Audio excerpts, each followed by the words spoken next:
Hello बच्चों, आप सभी का हमारे यूट्यूब चैनल एजुकेशन प्लस में बहुत बहुत स्वागत है। और आज की इस वीडियो में हम कक्षा 10 हिंदी के 50 बहुविकल्पीय प्रश्नों को हल करेंगे, जो कि बोर्ड एग्जाम 2023 के लिए बहुत ही इंपॉर्टेंट प्रश्न है। तो 16 फरवरी को होने वाले हिंदी के एग्जाम के लिए आपके पास केवल यही आखिरी मौका है।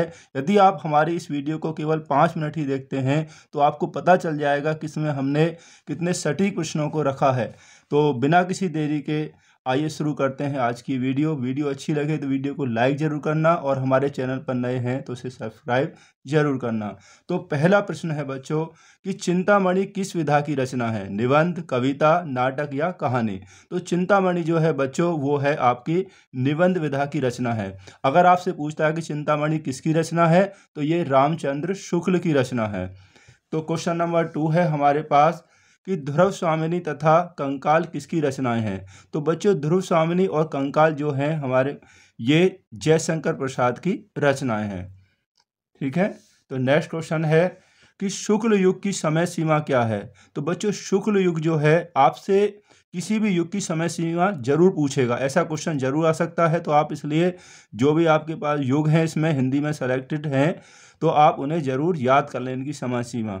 ठीक है। तो शुक्ल युग की समय सीमा का बहुत ही आसान तरीका है बच्चों, ये 1919 से लेकर 1938 तक है। ठीक है। यह 19 है, 19 दूनी 38, तो ध्यान रखना कि 19 और 19 दूनी 38, तो आपका यही समय होगा इसमें। तो ऑप्शन नंबर 6 हमारा यहाँ पर सही है। तो क्वेश्चन नंबर 4 है बच्चों कि नीड़ का निर्माण फिर तथा क्या भूलूं क्या याद करूं, ये किस विधा की रचनाएं हैं? तो ये जो दोनों रचनाएं हैं बच्चों वो हैं आत्मकथा विधा की रचनाएं हैं। ठीक है। क्वेश्चन नंबर 5 है लहरों के राजहंस नाटक, ये कौन सी विधा है? नाटक हो गया। क्वेश्चन पूछ लेगा कि किस विधा की रचना है, तो नाटक विधा हो गई ये। और ये किसकी रचना है? तो ये है बच्चों मोहन राकेश। लहरों के राजहंस ये हो गया आपका मोहन राकेश का। इसके बाद देखिए क्वेश्चन नंबर 6 है कि शुक्लोत्तर युग की समय सीमा है। समय सीमा से जरूर क्वेश्चन आएगा। तो शुक्लोत्तर जो युग है बच्चों वो शुक्ल युग के बाद आता है। तो शुक्ल युग का समय 1919 से 1938 तक है। तो 38 के बाद देखिए 1938 से लेकर 1947। तो ऑप्शन नंबर इसमें ऑप्शन नंबर जो 6 है वो सही होगा। शुक्लोत्तर युग 1938 से लेकर 1947 तक होगा। तो क्वेश्चन नंबर 7 है देखिए भगवती चरण वर्मा किस युग के लेखक हैं? तो भगवती चरण वर्मा जो है बच्चों वो हैं आपके शुक्ल युग के लेखक हैं। तो नेक्स्ट क्वेश्चन है वेरी इंपॉर्टेंट क्वेश्चन है, क्वेश्चन नंबर 8 देखिए गबन तथा गोदान किसकी रचनाएं हैं? गबन और गोदान किसकी रचना है बच्चों? ये है रचनाएं मुंशी प्रेमचंद की। और किस विधा की रचना है? ये आपके उपन्यास विधा की रचनाएं हैं। तो प्रेमचंद से संबंधित क्वेश्चन आपसे जरूर ही पूछा जाएगा। क्वेश्चन नंबर 9 ऐसा क्वेश्चन भी आपसे जरूर पूछा जाएगा बच्चों कि निम्नलिखित में कौन सा कथन सत्य है? कह दे रखा है यहाँ पर गेहूं और गुलाब राम वृक्ष बैनीपुरी का निबंध है।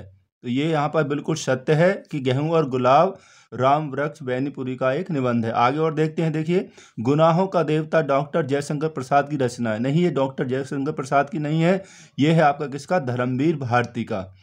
प्रेमचंद एक महाकवि के रूप में प्रसिद्ध है? नहीं, प्रेमचंद एक महान उपन्यासकार हैं। ममता के लेखक रामधारी सिंह दिनकर हैं? ये भी गलत है, क्योंकि ममता कहानी के जो लेखक हैं वो कौन है? जयशंकर प्रसाद। इसलिए ऑप्शन नंबर जो क है यहाँ पर वही हमारा सही है।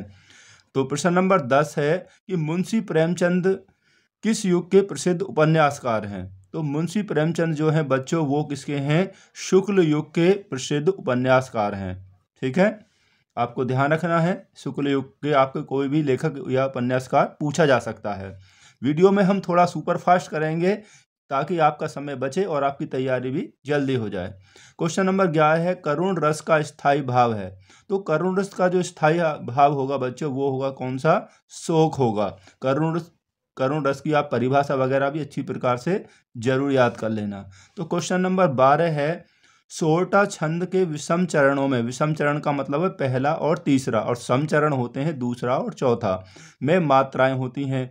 तो इसके जो विषम चरण है पहला और तीसरा, इसमें बच्चे होती हैं 11-11 मात्राएं, और दूसरे और चौथा जो सम चरण है उसमें होती हैं 13-13 मात्राएं। इसकी परिभाषा आप अच्छी प्रकार से जरूर कर लेना, कुछ उसके उदाहरण भी देख लेना। ब्रज के बिरही लोग दुखारे, में प्रयुक्त रस होगा। तो इसमें कौन सा रस होगा? इसमें होगा बच्चों करुण रस। ठीक है, क्योंकि यहाँ दुख की बात की गई है, ब्रज के विरही लोग दुखारे, तो यहाँ पर करुण रस होगा। ठीक है, तो नेक्स्ट क्वेश्चन देखते हैं। क्वेश्चन नंबर 14 है, किस छंद के प्रत्येक चरण में 24-24 मात्राएं होती हैं? रोला में, दोहा में या सोरठा में? प्रत्येक चरण की बात की कहा गया है यहाँ पर, तो प्रत्येक चरण में होती हैं रोला। रोला के प्रत्येक चरण में 24-24 मात्राएं होती हैं। ठीक है, क्वेश्चन नंबर 15 है बच्चों, कामायनी तथा इंद्रजाल किसकी रचनाएं हैं? देखिए, कामायनी और इंद्रजाल जो हैं ये दोनों रचनाएं, ये जयशंकर प्रसाद की रचनाएं हैं। किसकी रचना है? जयशंकर प्रसाद की रचनाएं हैं। तो नेक्स्ट क्वेश्चन है कि मतीराम किस युग के लेखक हैं? जो मतीराम है बच्चों वो है रीतिकाल के लेखक हैं। मतीराम रीतिकाल के लेखक हैं। क्वेश्चन नंबर 17 है, चरण कमल बंदो हरिराई में प्रयुक्त अलंकार होगा। तो यहाँ पर चरण की तुलना किससे की गई है? चरण कमल यानी कमलों से की गई है, तो यहाँ पर होगा आपका कौन सा? रूपक अलंकार। तो यहाँ पर रूपक अलंकार होगा। तो क्वेश्चन नंबर 18 बच्चों, अध्यक्ष में किस उपसर्ग का प्रयोग हुआ है? देखिए, उपसर्ग से संबंधित प्रश्न आपके लिए जरूर आएगा, 100% आएगा, ध्यान रखें। तो अध्यक्ष में किस उपसर्ग का प्रयोग हुआ है? अध्यक्ष में हुआ है बच्चों अधि उपसर्ग का प्रयोग हुआ है। जहां पर ये आधा अक्षर आ जाए तो समझ लीजिए इस तरीका से यहाँ पर अधि उपसर्ग होगा। ठीक है, हर किसी में नहीं। तो उपसर्ग जो होते हैं आपके वो होते हैं जो किसी शब्द के पहले जोड़े जाते हैं, प्रत्यय बाद में जोड़ा जाता है, ध्यान रखना। और उपसर्ग आपके जो होते हैं शब्द के पहले जोड़ना आपको ध्यान रखना है। प्रत्यय के कितने भेद होते हैं? देखिए, प्रत्यय के होते हैं बच्चों 2 भेद। एक तो होता है आपका कृत प्रत्यय और दूसरा होता है तद्धित प्रत्यय। कृत प्रत्यय जिसमें धातुओं में शब्दों को जोड़ा जाता है, और कृत प्रत्यय जो तद्धित होता है वहाँ पर संज्ञा, सर्वनाम और विशेषण इसमें शब्दों को जोड़ा जाता है। ठीक है, क्वेश्चन नंबर 20 देखिए, आधुनिक युग कब से कब तक माना जाता है? तो आधुनिक युग है बच्चों 1843 से लेकर अब तक, ये आधुनिक युग का समय है। ठीक है, जो ऑप्शन सही है मैं आपको वही बता रहा हूं ताकि आपका समय कम से कम लगे। क्वेश्चन नंबर 21 है, अत्याचार का संधि विच्छेद होगा। तो अत्याचार, देखिए यहाँ पे भी आधी ते आ गई है, तो अति प्लस आचार। तो अति प्लस आचार यानी कि यहाँ पर ऑप्शन नंबर ग हमारा यहाँ पर सही होगा। अत्याचार काफी इंपॉर्टेंट है, बिल्कुल इसका ध्यान रखें। क्वेश्चन नंबर 22 देखिए, नर नारी में प्रयुक्त समास होगा। नर नारी, तो नर नारी में होगा बच्चों कौन सा? द्वंद्व समास, जहां पर ये योजक चिन्ह लगा हो या बीच में और छिपा हो, इसमें दोनों ही पद प्रधान होते हैं। तो ये कौन सा हो गया आपका? द्वंद्व समास। ठीक है, द्विगु समास में संख्या आती है, तो वो आप ध्यान रखें। दही का तत्सम रूप होगा। तो तत्सम यानी कि शुद्ध रूप क्या होगा इसका? दधी। ठीक है, तो दही का तत्सम रूप किसी का पूछा जा सकता है आपसे, तो इसको भी आप अच्छी प्रकार से तैयार कर लें। निम्नलिखित में जंगल का पर्यायवाची नहीं है। पर्यायवाची नहीं है कहा है इसने, तो वन भी इसका है और अरण्य भी है, विपिन भी है। विपिन माने जंगल होता है, केवल बगीचा इसका पर्यायवाची नहीं है। तो क्वेश्चन नंबर 25 देखिए, त्यागपत्र किस विधा की रचना है? तो जो त्यागपत्र है बच्चों वो कैसा है? वो एक उपन्यास विधा की रचना है। और त्यागपत्र किसकी रचना है ये पूछा जाता है, तो ये है आपकी जैनेन्द्र कुमार की। ठीक है, त्यागपत्र जैनेन्द्र कुमार की रचना है और ये उपन्यास विधा की रचना है, ध्यान आपको रखना है। क्वेश्चन नंबर 26 देखिए, रीतिकाल की प्रमुख विशेषताएं या प्रवृत्तियां हैं, कौन सी हैं इसमें? श्रृंगार रस की प्रधानता, ये भी है। काव्य में कला पक्षी की प्रधानता, ये भी है बच्चों। देश प्रेम की भावना, ये नहीं है। क तथा ग दोनों, क तथा ख दोनों, तो ये दोनों ही आ रही हैं, तो इसलिए हमारा ऑप्शन नंबर जो घ है वो यहाँ पर सही होगा। तो क्वेश्चन नंबर 27 में देखिए क्या पूछा है, किस समास का पूर्व पद संख्यावाचक होता है? तो अभी मैंने आपको बताया था कि जो संख्यावाचक होता है वो होता है आपका द्विगु समास। द्विगु समास का जो पूर्व पद होता है वो होता है संख्यावाचक। द्वंद्व समास में बीच में और छिपा होता है। द्विगु और द्वंद्व यही आपके इस बार के आपके सिलेबस में रखे गए हैं। 2 ही समास हैं, कौन कौन से? द्वंद्व और द्विगु। इनको ही आप अच्छी प्रकार से तैयार कर लें बस। क्वेश्चन नंबर 28 है, यर्ण संधि का सूत्र है। देखिए, यर्ण संधि का जो सूत्र है बच्चों ये होगा आपका एको यर्ण ची। ये आपका यर्ण संधि का रूप है। वृद्धि रेची का तो ये वाला जो सूत्र है ये किसका है, आपका वृद्धि संधि का है। तो यहाँ हमें यण संधि पूछा गया है, तो ऑप्शन नंबर ख यहाँ पर सही होगा। तो क्वेश्चन नंबर 29 है, कलम का सिपाही अमृत राय किसकी रचना है पूछा जाता है। तो आपको बताना कि अमृत राय की रचना है और किस विधा पर आधारित है, ये आपका जीवनी पर आधारित है। ठीक है, किसके जीवन पर आधारित है, यहाँ पर पूछा गया किसके जीवन पर आधारित है। तो बच्चों ये है आपका किस पर, मुंशी प्रेमचंद के जीवन पर आधारित है। और एक जीवनी विधा है आपका, ये पूछा जाता है किस, कौन सी विधा है, तो जीवनी विधा है। किसकी रचना है, अमृत राय की रचना है। भूले बिसरे चित्र, ये क्या है, एक उपन्यास विधा है। ठीक है, भूले बिसरे चित्र एक उपन्यास विधा है। इसके लेखक कौन है, तो इसके लेखक हैं बच्चों भगवती चरण वर्मा। ठीक है, कौन सी विधा है, उपन्यास विधा है, आपको ये भी ध्यान रखना है। तो क्वेश्चन नंबर 31 है, घबराहट में प्रयुक्त प्रत्यय होगा, प्रत्यय शब्द के बाद में लगता है, घबराहट, तो कौन सा आ जाएगा, आहट। तो इसमें आहट प्रत्यय होगा, उपसर्ग शब्द के पहले और प्रत्यय शब्द के बाद में। ठीक है, तो यहाँ मूल शब्द पूछा जा सकता है। रीतिकाल की समय सीमा है, तो रीतिकाल की जो समय सीमा है बच्चों वो कितनी है, 1643 से लेकर 1843 ईस्वी तक है, यानी कि 200 साल का अंतर है। तो आपको ध्यान रखना, अगर आपको पहला ध्यान है 200 जोड़ दीजिए, दूसरा ध्यान है 200 कम कर दीजिए। ठीक है, तो आपको ध्यान रखना 200 का अंतर है, 1643 से लेकर 1843 ईस्वी तक रीतिकाल का। नेक्स्ट क्वेश्चन है, प्रिय प्रवास किसकी रचना है पूछा जाता है। तो आपको बताना है अयोध्या सिंह उपाध्याय हरिओत, इनकी रचना है। और किस युग की रचना है ये पूछा गया है, तो ये है बच्चों आपका द्विवेदी युग की रचना है। ठीक है, दोनों ही प्रकार से मैंने यहाँ पर रख दिया है। रचना किसकी है, तो आपको बता देना अयोध्या सिंह उपाध्याय हरिओत की रचना है। और ये किस युग की रचना है, द्विवेदी युग की रचना है। सरस्वती किस युग की पत्रिका है। अब देखिए सरस्वती जो है किस युग की पत्रिका है बच्चों, वो भी द्विवेदी युग की पत्रिका है। ठीक है, हंस किस युग की पत्रिका है पूछा जा सकता है, ऐसा भी सरस्वती पूछा गया, यहाँ पर हंस पूछा गया है। तो हंस जो है बच्चों वो है आपके शुक्ल युग की पत्रिका है।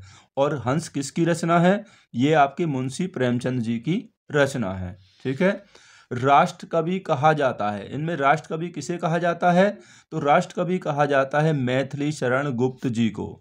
मैथिली शरण गुप्त को क्या कहा जाता है बच्चों, राष्ट्र कवि कहा जाता है। तो क्वेश्चन नंबर 37 है बच्चों, ये थोड़ा दोबारा से रिपीट हो गया क्वेश्चन, चलो कोई बात नहीं है। मतीराम किस युग के कवि हैं, तो मतीराम हमने अभी बताया था कि रीतिकाल के कवि हैं। तो नेक्स्ट देखिए, सोहत ओढ़े पीठ पटु श्याम सलोने गात, मानो नीलमणि सैड़ पर आत्पु परो प्रभात।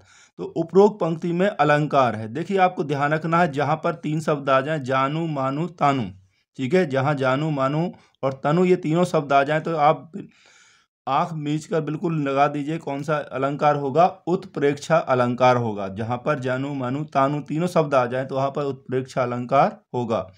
तो क्वेश्चन नंबर 39 है, पीपर पात सरस मन डोला में उपयुक्त अलंकार होगा। तो यहाँ पर कौन सा अलंकार होगा, यहाँ पर होगा बच्चों उपमा अलंकार। ठीक है, यहाँ पर कौन सा होगा, इसमें उपमा अलंकार होगा। निर्भय में प्रयुक्त उपसर्ग है, तो निर्भय में हमें क्या पूछा है, उपसर्ग। तो यहाँ निर्भय, निर माने रहित, तो यहाँ पर होगा ऑप्शन नंबर ख, यानी निर, भय से रहित, तो यहाँ पर होगा निर उपसर्ग। ठीक है, उपसर्ग पहले आता है, प्रत्यय आता है बाद में। ठीक है, तो क्वेश्चन नंबर 41 है, कौन सा शब्द सु उपसर्ग से नहीं बना है, नहीं बना है पूछा है। ध्यान रखिए, सु माने होता है अच्छा, सुबोध यानी अच्छा ज्ञान, ये भी है सु उपसर्ग का। तो सुमार्ग यानी अच्छा मार्ग, ये भी सु उपसर्ग का शब्द है। और सुरेश और सुकर्म भी है, तो यहाँ पर जो सुरेश है ये सु उपसर्ग से बना शब्द नहीं है बच्चों। क्वेश्चन नंबर 42 है, द्वंद्व समास की पहचान है। द्वंद्व समास में बच्चों क्या होता है, बीच में और यानी योजक चिन्ह लगा होता है और छिपा रहता है, दोनों ही पद प्रधान होते हैं। तो यहाँ देखते हैं दोनों पद प्रधान होते हैं, ये भी सही है, उत्तर पद प्रधान होता है। पूर्व पद संख्यावाचक ये तो आपका द्विगु समास में होता है, इनमें से कोई नहीं। तो ऑप्शन नंबर क हमारा सही होगा, क्योंकि दोनों पद प्रधान होते हैं द्वंद्व समास में। प्रत्येक का संधि विच्छेद है, तो प्रत्येक का जो संधि विच्छेद है वो क्या होगा बच्चों, प्रतिधन एक। तो यहाँ पर ऑप्शन नंबर जो ग है वो सही होगा, प्रतिधन एक। तो ये आपका प्रत्येक का संधि विच्छेद है। क्वेश्चन नंबर 44, ऐसा प्रश्न भी आपसे जरूर पूछा जाएगा कि हसामी में लकार, पुरुष तथा वचन है। तो यहाँ पर हमें लकार बताना है, पुरुष बताना है और वचन बताना है। तो यहाँ पर जो होगा बच्चों, ये ऑप्शन नंबर क सही होगा। ये लट लकार का उत्तम पुरुष का एक वचन है हसामी। ठीक है, ऑप्शन नंबर यहाँ पर क हमारा सही है। तो क्वेश्चन नंबर 45 है बच्चों, रीति काल का दूसरा नाम है। तो रीति काल का जो दूसरा नाम है बच्चों वो है श्रृंगार काल।